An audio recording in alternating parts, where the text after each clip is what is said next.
এক রোদ ঝলমলে দুপুরে ছোট অ্যালিস তার দিদির পাশে বসেছিল। দিদির বইয়ে কোনো ছবি বা গল্প না থাকায় তার খুব বিরক্ত লাগছিল। ঠিক সেই সময় সে একটি সাদা খরগোশকে দেখতে পেল। খরগোশটার গায়ে ছিল কোট আর হাতে ছিল একটি ঘড়ি, আর সে বিড়বিড় করে বলছিল যে তার দেরি হয়ে গেছে। অ্যালিস খুব অবাক হল। এমন পোশাক পরা খরগোশ সে আগে দেখেনি। কৌতূহলী হয়ে সে খরগোশটিকে তাড়া করল এবং দেখল সেটি একটি বড় গর্তের ভেতর ঢুকে গেল। অ্যালিসও দেরি না করে গর্তের ভেতর লাফ দিল। গর্তের ভেতর অ্যালিস লম্বা সময় ধরে নিচে পড়তে থাকল। পড়ার সময় সে দেখল চারপাশে তাক, আলমারি আর ছবি ঝোলানো। অবশেষে নরমভাবে মাটিতে নামার পর সে একটি লম্বা হলো ঘরে পৌঁছাল, যেখানে অনেক দরজা ছিল। খরগোশটি ততক্ষণে উধাও। অ্যালিস একটি ছোট কাচের টেবিলের ওপর একটি সোনার চাবি খুঁজে পেল। এই চাবি দিয়ে একটি ছোট্ট দরজা খোলা যায়, যার ওপারে একটি সুন্দর বাগান দেখা যাচ্ছিল। কিন্তু অ্যালিস ছিল অনেক বড়, তাই সে দরজা দিয়ে ঢুকতে পারল না।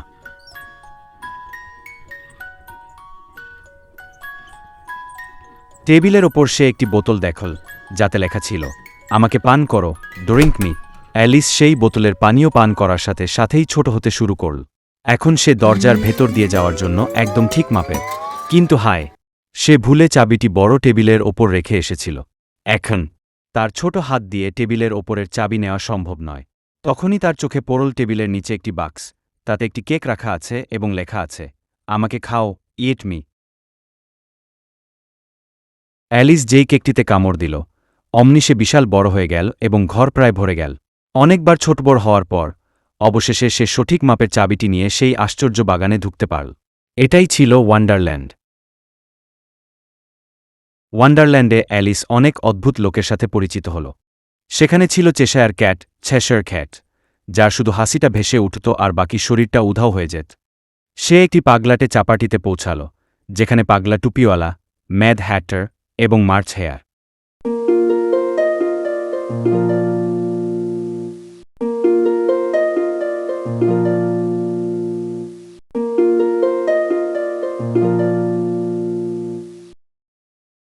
মার্চ হেয়ারে সারাক্ষণ চা খাচ্ছিল আর উল্টোপাল্টা কথা বলছিল। তারপর তার দেখা হল হৃদয়ের রানী, কুইন অফ হার্টস এর সাথে। রানী খুব রাগী ছিলেন এবং কথায় কথায় মাথা কেটে নাও বলে চিৎকার করতেন। রানীর সাথে অ্যালিস এক মজার ক্রিকেট খেল, যেখানে জীবন্ত ফ্লেমিঙ্গো পাখি ছিল ব্যাট আর হেজহগ ছিল বল। এরপর একটি অদ্ভুত বিচারালয়ে অ্যালিস সাহসের সাথে রানীর মিথ্যে অভিযোগের প্রতিবাদ জানাল। চারপাশের সব পাগলামি যখন খুব বেড়ে গেল, তখন হঠাৎ করেই অ্যালিসের মনে হল সে যেন বাস্তবে ফিরে আসছে। পরের মুহূর্তেই সে দেখল যে সে নদীর পাড়ে ঘাসের ওপর শুয়ে আছে। অ্যালিস বুঝতে পারল, ওয়ান্ডারল্যান্ডে তার এই পুরো রোমাঞ্চকর যাত্রাটি আসলে একটি অদ্ভুত স্বপ্ন ছিল।